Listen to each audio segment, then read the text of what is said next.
नमस्कार, स्वागत है एक बार फिर से आप सभी का ज्ञान परंपरा में। आज हम लोग चर्चा करेंगे एक नए topic education in Muslim period के बारे में। भारत में जो वैदिक और बौद्ध पीरियड में एजुकेशन रही वो जिस आइडियोलॉजी से रिलेटेड थी उस आइडियोलॉजी का जन्म भारत में ही हुआ था। लेकिन ये जो तीसरी प्रकार की शिक्षा हमें पढ़नी है जो वैदिक और बौद्ध मत के बाद भारत में लागू हुई, वह जिस आइडियोलॉजी से रिलेटेड थी उसका जन्म भारत में नहीं हुआ था। भारत में शासन की आकांक्षा से जो विदेशी हमलावर आए थे उनके साथ एक संस्कृति आई। वो संस्कृति इस्लाम की संस्कृति थी। और जैसा कि हमने सोशियोलॉजी में पढ़ा है कि समाज में जो भी चेंजेस आते हैं, जो सोशल चेंजेस होते हैं, एजुकेशन भी उसी तरह से चेंज हो जाती है। तो जब भारत में इस्लामिक शासन आया तो स्वाभाविक रूप से शिक्षा में भी बदलाव आए और एजुकेशन इस्लामिक कल्चर पर बेस्ड हो गई। एक लंबे समय तक ये एजुकेशन भारत में रही और इसने भारतीय संस्कृति को, भारतीय जनमानस को काफ़ी सीमा तक प्रभावित किया। भाषा, बोली, यहाँ का रहन सहन, रीति रिवाज, उन सब पर इस संस्कृति ने बड़ी ही गहराई से प्रभाव डाला। तो हम थोड़ी सी चर्चा अब इसके बारे में करेंगे। जो आप का पेपर है उसकी फर्स्ट जो यूनिट है उसका ये एक इम्पॉर्टेंट पॉइंट है और इसी टॉपिक के साथ आपकी फर्स्ट यूनिट ख़त्म भी हो जाएगी। मुस्लिम एजुकेशन के बारे में भी हमें उन्हीं पॉइंट्स के बेस पर पढ़ना है जिन पॉइंट्स के बेस पर हमने वैदिक पीरियड की एजुकेशन को और बौद्ध पीरियड की एजुकेशन को पढ़ा था। लेकिन टॉपिक को शुरू करने से पहले हम आपको एक बहुत ही प्रचलित स्टोरी सुनाते हैं, कथा सुनाते हैं, जिससे आप और हम सभी परिचित हैं। लेकिन वो कथा हम क्यों सुना रहे हैं? क्योंकि जब आप उस स्टोरी को सुनेंगे तो इस्लामिक जो एजुकेशन है उसे समझने में आपको बहुत अधिक सहायता होगी। कथा बहुत ही लोकप्रिय कथा है और इस कथा पर बहुत सी फिल्में भी बन चुकी हैं। कथा है लैला और मजनू की प्रेम कथा। कहानी कहाँ से शुरू होती है? जो लैला होती है और एक बच्चा होता है, उसका नाम होता है कैस। तो कैस और लैला एक ही स्कूल में पढ़ते थे। स्कूल मस्जिद से लगा हुआ था। उस समय मकतब होते थे प्राइमरी एजुकेशन के लिए, वो मस्जिद से लगा हुआ था और वहाँ एक मौलवी साहब पढ़ाते थे। तो क्योंकि मस्जिद से जुड़ा हुआ था इसलिए मौलवी लोग जो थे टीचर होते थे। जैसे वैदिक पीरियड में भी जनरली जो रिलीजियस लोग होते थे वही टीचिंग करते थे। बौद्ध पीरियड में भी जो बौद्ध भिक्षु होते थे वो टीचिंग करते थे। वैसे ही मुस्लिम पीरियड में मौलवी लोग ही ज़्यादातर शिक्षण कार्य करते थे। तो मौलवी साहब वहाँ पढ़ाते थे। स्वाभाविक है, शिक्षा इस्लामिक संस्कृति के अनुकूल थी। शुरू में अल्लाह का नाम बच्चों को सिखाया जाता था, कुरान की आयतें सिखाई जाती थी, लिखना पढ़ना बोलना सिखाया जाता था और थोड़ी बहुत मैथमेटिक्स सिखाई जाती थी। तो ये बातें उन दोनों छोटे छोटे बच्चों को भी अन्य बच्चों के साथ सिखाई जाती थी। लेकिन होता क्या था, जब भी कैस को कुछ लिखने को कहा जाता था तो वो कुछ भी लिखना छोड़कर केवल और केवल लैला का नाम लिखता था। मौलवी साहब ने उसे ये काम करते कई बार देखा और मना किया, लेकिन कैस कभी नहीं माना। लैला के प्रति उसका आकर्षण विशेष था और वो इस बात को कभी नहीं माना। जब भी वो लिखता था तो लैला ही शब्द लिखने लगता था। मौलवी साहब को एक दिन क्रोध आ गया। उन्होंने छड़ी उठाई, ध्यान देंगे, छड़ी उठाई और कैस के हाथ पर, दोनों हाथों पर छड़ियाँ मारी। लेकिन एक अचरज की बात हुई कि छड़ियाँ तो कैस के हाथ पर पड़ी लेकिन निशान लैला के हाथ पर उभर आए। दोनों छोटे छोटे बच्चे। जब मौलवी साहब ने ये घटना देखी तो वो थोड़ा सा चौंके और रुक गए। मौलवी साहब भी रूहानी तबीयत के व्यक्ति थे।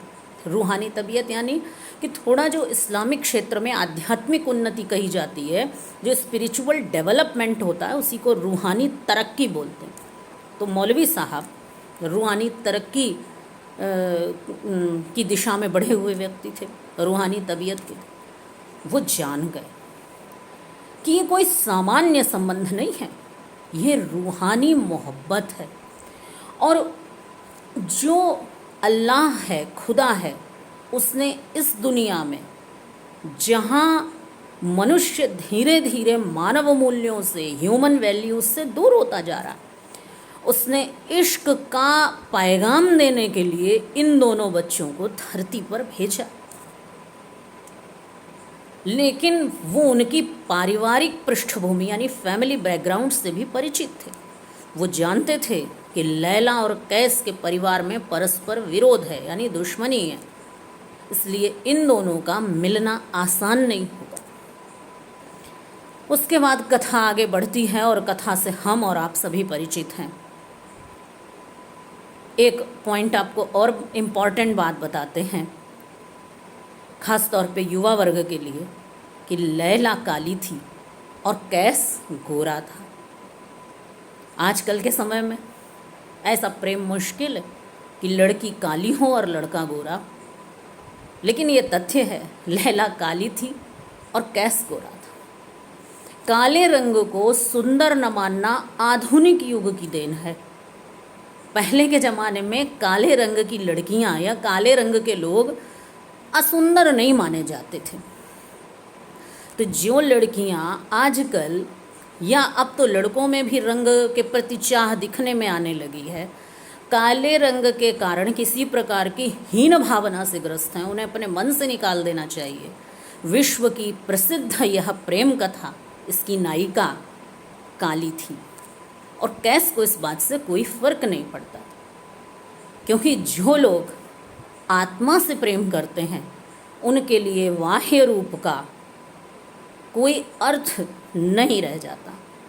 और ये बात हम अपने युवा वर्ग के विद्यार्थियों से कहेंगे भी कि हम कभी मित्र सुंदरता देखकर नहीं बनाते हैं, लेकिन अपने जीवन का जो सबसे निकटतम मित्र होता है, जो सर्वाधिक हितैषी व्यक्ति होता है, उसका चयन हम रूप देख कर करते हैं। और इसी कारण कई बार हमें समस्या का सामना भी करना पड़ जाता है। तो रूप के आधार पर कभी भी अपने जीवन के निर्णय नहीं लेने चाहिए। इस कथा से हमें ये भी सीखने को मिलता है। समझ रहे होंगे हम क्या कहना चाहते हैं। जो हमारा जीवन साथी होता है, पति के लिए पत्नी और पत्नी के लिए पति, जो केवल और केवल बाह्य रूप देखते हैं, उसके आंतरिक गुणों को नहीं देखते हैं, उन्हें कई बार समस्या का सामना करना पड़ता है। और ये कथा संदेश देती है कि हम अपने जीवन के इतने महत्वपूर्ण निर्णय को केवल रंग भेद के आधार पर न लें, वरना इसके अलावा वास्तविक योग्यता अथवा अयोग्यता को देखकर ही हमें कोई भी निर्णय लेना चाहिए। खैर, कथा आगे बढ़ती है। दोनों अलग अलग कर दिए जाते हैं, लेकिन फिर भी उनकी रूह एक होती है, आत्मा एक होती है, और उसमें आगे भी है।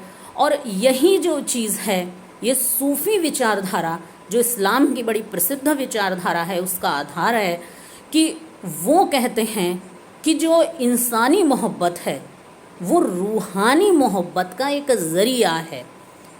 इश्क मजाजी, इश्क हकीकी का ज़रिया है, उसमें बाधक नहीं है। इश्क मजाजी का क्या मतलब है? इंसानी प्रेम। और इश्क हकीकी यानी रूहानी प्रेम, आत्मिक प्रेम। और इश्क मजाजी है लौकिक प्रेम। तो लौकिक प्रेम के माध्यम से इंसान के मोहब्बत के ही माध्यम से हम खुदा को पा सकते हैं, रूहानी तरक्की कर सकते हैं, उस स्थान पर पहुंच सकते हैं। एक बात और बता दे रहे हैं, जो इश्क या प्रेम जो प्राचीन जो इनका स्वरूप है वो आधुनिक वाला यथार्थ में स्वरूप नहीं है। इस हम जब भी इन शब्दों का प्रयोग करते हैं तो प्रायः समझते हैं कि इश्क या प्रेम जो है वो केवल स्त्री और पुरुष के बीच ही हो सकता है, जबकि ऐसा नहीं है। किन्हीं भी दो इंसानों के बीच इश्क हो सकता है। वे माता और पुत्र हो सकते हैं, पिता और पुत्र हो सकते हैं, भाई बहन हो सकते हैं, भाई भाई हो सकते हैं, टीचर स्टूडेंट के बीच हो सकता है। और इश्क या प्रेम जो है उसका वास्तविक अर्थ क्या है, जो यहाँ पर अर्थ है और वैसे भी जो परंपरागत भारतीय साहित्य में अर्थ है, वो प्रेम या इश्क वह है जो धर्म, न्याय और सत्य पर आधारित होता है, जहाँ दो परस्पर संबंधों में ईमानदारी होती है। और इसके उदाहरण के लिए बाबा बुल्ले शाह की कथा को भी हम सुन सकते हैं। उन्होंने जो भी उनका इश्क था या जो भी उनकी मोहब्बत थी वो उनके गुरु इनायत शाह के लिए थी, और उन्होंने उन्हीं के प्रति आस्था और श्रद्धा से अपनी रूहानी तरक्की को हासिल किया था।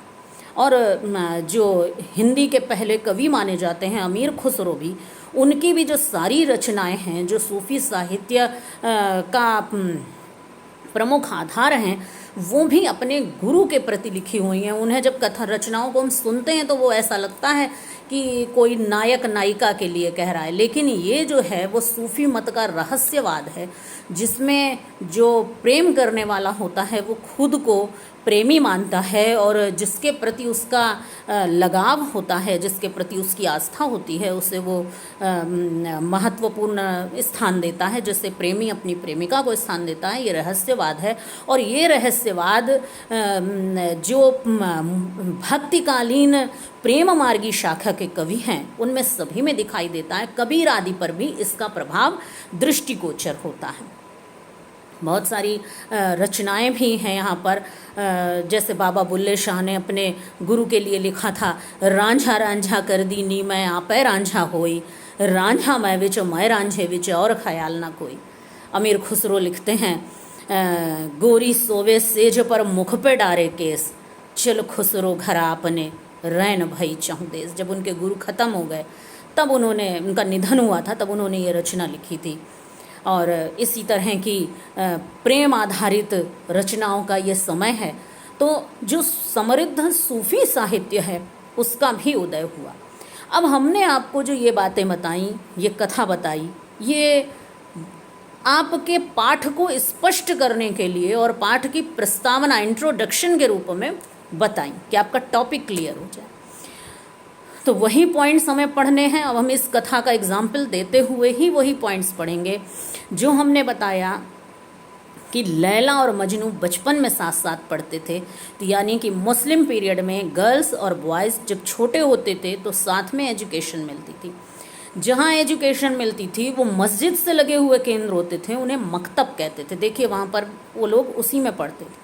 जो टीचर्स थे वो कौन होते थे? मौलवी लोग होते थे। उस्ताद भी उनको बोलते थे।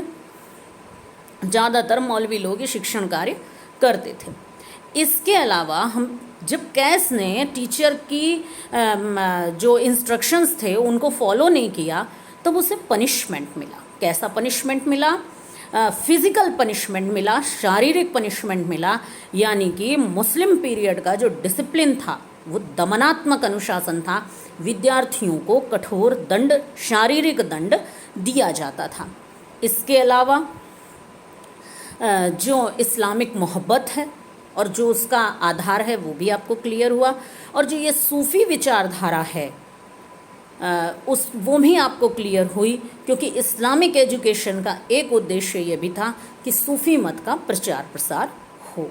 मुझे लगता है अब आपको काफ़ी बातें समझ में आ गई होंगी। अब सीधे सीधे अपने पॉइंट पर आते हैं। पहला पॉइंट है वही पॉइंट जो हमने बौद्ध पीरियड में पढ़ा था कि जो एजुकेशन थी वो राज्य के नियंत्रण में थी अथवा नहीं थी। तो अब राज्य का डायरेक्ट हस्तक्षेप तो हम नहीं कह सकते हैं था, लेकिन शिक्षा पर राज्य का नियंत्रण था, परोक्ष नियंत्रण था। डायरेक्ट भले ही ना हो, लेकिन इनडायरेक्ट रूप में आप जो शासन करने वाले थे, बादशाह या जो सल्तनत थी, जो सुल्तान वगैरह थे, उनके खिलाफ कुछ नहीं पढ़ा सकते थे। आप सिलेबस डिसाइड कर सकते थे टीचर्स, लेकिन अपने बादशाहों के, अपनी सल्तनत के, अपने रूलर्स के विरुद्ध वो शिक्षा नहीं दे सकते थे। शिक्षा में के लिए जो फाइनेंस था, मतलब जो फंडिंग थी, वो इस गवर्नमेंट यानी जो उस समय शासक होते थे वो करते थे। वो प्रॉपर वे में मकतबों को, मदरसों को पर्याप्त पैसा देते थे जिससे कि वो एजुकेशनल इंस्टीट्यूशंस रन कर सकें। अब अगली बात आती है कि एजुकेशन जो थी वो फ्री थी, यहाँ तक कि स्टूडेंट्स को स्कॉलरशिप मिलती थी। तो अगर छात्रवृत्ति के इतिहास की बात करते हैं तो वो यहाँ से आता है, क्योंकि मुस्लिम पीरियड में बच्चों को छात्रवृत्तियाँ दी जाती थी। तो 3 पॉइंट आपके क्लियर हो गए। और ऑब्जेक्टिव क्वेश्चंस में ये सारी बातें भी पूछी जा सकती हैं कि जैसे शिक्षा राज्य के प्रत्यक्ष नियंत्रण में थी या नहीं थी, तो आप लिखेंगे कि शिक्षा राज्य के परोक्ष नियंत्रण में थी, यानी इनडायरेक्ट कंट्रोल में थी। ठीक है। फंडिंग कैसे होती थी? अब विद्यार्थी भिक्षा मांगने नहीं जाते थे, अब जो गवर्नमेंट उस समय की थी वो पैसा भेजती थी, लेकिन एजुकेशन अभी भी फ्री थी। अब एजुकेशन कितने भागों में बटी हुई थी? तो इस समय भी एजुकेशन 2 भागों में बटी हुई थी, प्राइमरी एजुकेशन और हायर एजुकेशन। अब आता है कि मीनिंग ऑफ एजुकेशन क्या था। तो अब शिक्षा मुक्ति का साधन नहीं थी, शिक्षा निर्वाण का साधन नहीं थी, बल्कि शिक्षा का अर्थ वही था जो मकतब और मदरसों में दी जाती थी, इस्लामिक कल्चर से रिलेटेड एजुकेशन थी, वही उस समय शिक्षा समझी जाती थी। और ये शिक्षा का संकुचित अर्थ था, क्योंकि ये सभी तरह की विचारधारा को लेकर चलने वाली शिक्षा नहीं थी, ये केवल और केवल इस्लामिक आइडियोलॉजी पर बेस्ड थी। तो यहाँ शिक्षा का अर्थ यही था कि वह शिक्षा जो मकतबों और मदरसों में दी जाए और व्यक्ति को शासन के अनुरूप अच्छे जीवन जीने में सहायता प्रदान करे, वो शिक्षा ही वास्तविक शिक्षा थी। अब अगला पॉइंट आता है कि एम्स ऑफ एजुकेशन क्या थे। वीडियो बड़ा हो रहा है, 20 पॉइंट से आगे अगले वीडियो में बताएंगे, तो जल्दी से एम्स जान लेते हैं। तो ये जो समय था, यहाँ पर मेन बात थी कि शिक्षा को जो ज्ञान इस्लामिक था उससे जोड़ा जाता था। तो ज्ञान का विकास इस समय शिक्षा का पहला उद्देश्य था। कैसा ज्ञान? जो इस्लामिक कल्चर से रिलेटेड हो, यानी लोगों को इस्लामिक संस्कृति की जानकारी। तो आप से जब एम पूछे जाएंगे तो आप लिख देंगे ज्ञान का विकास। कैसा विकास? जो इस्लामिक कल्चर से रिलेटेड हो। इस्लामिक कल्चर का प्रचार प्रसार, ये शिक्षा का अगला उद्देश्य था, क्योंकि भाई भारत की बहुत सारी पब्लिक ऐसी थी जो इस्लामिक कल्चर को नहीं मानती थी। तो ऐसी शिक्षा दी जाए जिससे लोग इस्लाम से प्रभावित हों। तो ऐसी शिक्षा, तो शिक्षा का ये उद्देश्य था कि इस्लामिक कल्चर का प्रचार प्रसार किया जाए। इसके साथ ही एक इम्पॉर्टेंट उद्देश्य और था कि जो भी स्टूडेंट्स तैयार हों वो शासन के प्रति वफादार हों। तो शिक्षा का अगला उद्देश्य क्या होगा? एम क्या होगा? शासन के प्रति वफादारी वाले बच्चों को, स्टूडेंट्स को तैयार करना। बच्चों में इस्लामिक नैतिकता का विकास शिक्षा का एक अन्य उद्देश्य था। इसके साथ ही बहुत ज़्यादा एक महत्वपूर्ण उस समय की शिक्षा का उद्देश्य था, वो था बच्चों का वोकेशनल डेवलपमेंट। वोकेशनल एजुकेशन बहुत हाई लेवल पर दी जाती थी। उसका एक कारण और भी था कि इस्लामिक जो शिक्षा है या जो इस्लामिक कल्चर है वो पुनर्जन्म को नहीं मानती है। यही एक जीवन मिला है और उसी में व्यक्ति को अच्छे से जीवित रहना है। और जो ये शरीर है इसको जितनी चीज़ें सुख प्रदान करती हैं वो अच्छी तरह से व्यक्ति को यूज़ करनी चाहिए, ऐसा इस संस्कृति में माना जाता है। तो मानव जीवन से या ह्यूमन जो कहना चाहिए मन है उससे जुड़ी हुई, उसको सुख देने वाली जितनी भी चीज़ें हैं, ह्यूमन बॉडी को सुख देने वाली जितनी भी चीज़ें हैं, उनका विकास इस समय बहुत अधिक हुआ। जिससे बहुत ज़्यादा अच्छी कलाओं का, बहुत ज़्यादा विभिन्न प्रकार के कौशलों का डेवलपमेंट हुआ। आपने सुना भी होगा कि ये जो युग है, इस शासक का, ये चित्रकला का स्वर्ण युग माना जाता है, ये जो है शासक का युग स्थापत्य कला का गोल्डन पीरियड माना जाता है, या इस समय बहुत अच्छे कपड़े बनने लगे थे, इस समय बहुत अच्छा इत्र वगैरह का व्यापार होता था। तो ये जो सब चीज़ें थीं, इस समय इनका डेवलपमेंट बहुत ज़्यादा हुआ था और बच्चों को इसकी एजुकेशन दी जाती थी कि ज़्यादा से ज़्यादा कलाएं विकसित हों, ज़्यादा से ज़्यादा व्यवसाय हों, लोग ज़्यादा से ज़्यादा धन अर्जित करें और फिर उससे आराम से अपना जीवन यापन करें। तो मनुष्य को जो ज्ञान मिलता है वो सेंस ऑर्गन्स से मिलता है। हमने आपको फर्स्ट ईयर में जब भी पढ़ाया है तो ये बात बताई है। तो आँख, नाक, कान, जिह्वा और त्वचा, इन्हीं चीज़ों से नॉलेज मिलती है। तो इन्हीं चीज़ों को, जो चीज़ें सुख देती हैं, उन सब का डेवलपमेंट इस पीरियड में हुआ। जैसे खूबसूरती, नक्काशी, अच्छे अच्छे बर्तनों पर सजावट, ये सब आँखों को सुख देने वाली होती हैं। बढ़िया कढ़ाई, बुनाई, इस सब का डेवलपमेंट हुआ, इससे आँख को सुख मिलता है। तरह तरह के इत्र, इस चीज़ का भी विकास इसी पीरियड में हुआ। बौद्ध और वैदिक पीरियड में तो इत्र वगैरह का यूज ही स्टूडेंट्स को मना था, लेकिन इस समय डेवलप हुआ। इससे जैसे नाक है हमारी, तो जो हमारी घ्राणेंद्रिय है उसे सुख मिलता है इससे। इसके अलावा तरह तरह के पकवान भी इसी पीरियड में डेवलप हुए, लोगों को खाने पीने में अच्छा लगता है, सुख मिलता है, तो इसका डेवलपमेंट हुआ। इसके अलावा जो एक हमारी जो स्पर्शेंद्रिय है, यानी जो हम टच करके अच्छा फील करते हैं, त्वचा, तो उसको सुख मिलता है। बहुत महीन कपड़े, बहुत अच्छे मुलायम मलमल का सामान, इस सब का विकास भी इसी पीरियड में हुआ। तरह तरह के संगीत और नृत्य का विकास भी इसी पीरियड में हुआ, बहुत ज़्यादा डेवलपमेंट हुआ। तो ये जो चीज़ थी, विभिन्न प्रकार के कला कौशलों की शिक्षा, ये भी इस पीरियड में एक उद्देश्य थी। इसके अलावा इस पीरियड की एजुकेशन का एक उद्देश्य ये भी था, सांसारिक ऐश्वर्य की प्राप्ति। हमने आपको बताया कि इस्लाम पुनर्जन्म को नहीं मानता है, इसलिए वैदिक और बौद्ध मतों की भांति अगले जीवन के लिए विद्यार्थियों को तैयार नहीं किया जाता था। जब यही एक जीवन मिला है तो इसी को मनुष्य को अच्छे से जीना चाहिए, इस प्रकार की विचारधारा है इस संस्कृति की। तो इनका एक उद्देश्य भी था, इस सांसारिक ऐश्वर्य की प्राप्ति और कुल मिलाकर इस्लाम धर्म दर्शन की शिक्षा। तो हमने आपको उद्देश्य भी बता दिए कि ज्ञान का विकास, कैसा ज्ञान, जो इस्लामिक संस्कृति से रिलेटेड हो, इस्लामिक जो कल्चर है उसका प्रचार प्रसार, विभिन्न प्रकार का कला कौशलों की शिक्षा, बच्चों का अच्छे से अच्छा प्रोफेशनल डेवलपमेंट हो, ये एक एम था। और इस्लामिक नैतिकता का विकास हो, ये एक एम था। इस्लामिक धर्म दर्शन की शिक्षा बच्चों को मिले, ये एक एम था। और इस समय एक एम था सांसारिक ऐश्वर्य की प्राप्ति, यानी कि हमें जब इस मटीरियलिस्टिक वर्ल्ड में ये एक लाइफ मिली है, हमें अच्छे से जीनी चाहिए। तो ये उस समय की शिक्षा के उद्देश्य थे। वीडियो काफ़ी बड़ा हो रहा है, अब अगले पार्ट में हम बात करेंगे उस समय करिकुलम क्या क्या होता था। और आपने हमें सुना, इसके लिए आपको एक बार फिर से धन्यवाद और नमस्कार।